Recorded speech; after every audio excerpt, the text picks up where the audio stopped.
Mulongo babirye. Mulongo kwata bugula aweddewo.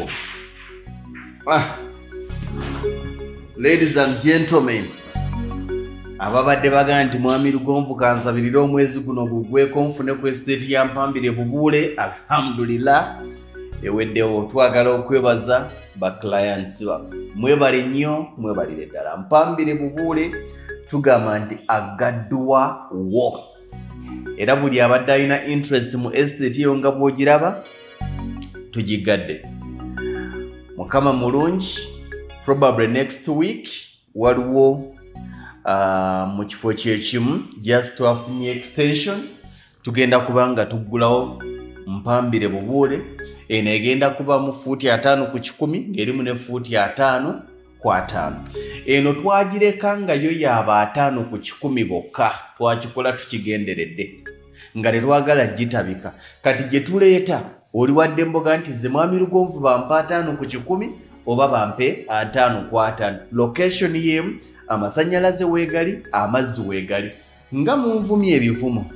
Mwami Lugonvu wafuna sente. Kakati ffe abaavu toki ani abagambye nti si kyabalowoozaako fayiro yammwe yino kati egguddwawo kankiwandiikeko nga mukola ki?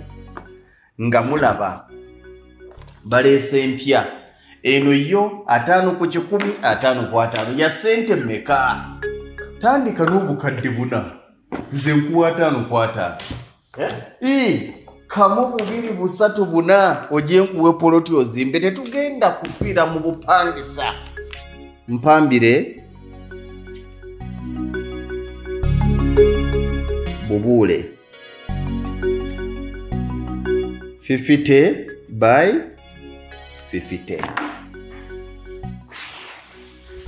Nakasente nkateekeko start with 4 million shillings. Tandika n'obukadde buna nkuwe fuuti 5 ku 5 mwosobola okussa ennyumba. Ngenda kulaga plan webale nnyo. Bwe twalaga plan eyazimbibwa ku fuuti 5 ku 5 bangi mwali excited.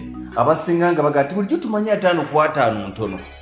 Wa residential osobola okuteekako akayumba ngaako bw'okalaba. Kati Mwami Lugonvu wemala okusasula sente ezo miliyoni nnya balansi temumpeeke mu nnaku nedda. Nja kuwa emyezi 2, nkuwa emyezi 3, nkuwa emyezi 4. Oba tozimazeeyo? Essimu yaffe mugimanyi ya 0700 63 nera 63 esembyayo 37. 0700 63 nera 63 esembyayo 37. Tugisaba okuula wiiki ejja omwangu yatte enswa. Oli wadde mba okkuba kati nobaga nti Mwami Lugonvu alina ekipya kyalangiridde njagala kaawo. Fuuti 5 ku 5 miliyoni 7. Tandika ne miliyoni 4. Jangu twogere. Bw'oba oyagala 5 ku 10 otandika ne miliyoni 8. Bwe kityo bwe kikola ki? Bwe kityo bwe kiri. Mukama abawa omukisa. Genda ku WhatsApp kati weereza message ku bessimu. Omugende nti Mwami Lugonvu bangambye Mwami Lugonvu angambye nti awo amazina amasanyalaze mu nfo okuva ku Collins distance ki kilomita 2 boda boda etwalirawo 1000 ate bw'oba okumawo ku kkubo ya siringi 1000 ng'olinya taxi okuyingira ekibuga 5 ku 4 nga wovaawo genda kuwanga. Tomukama abawo omukisa.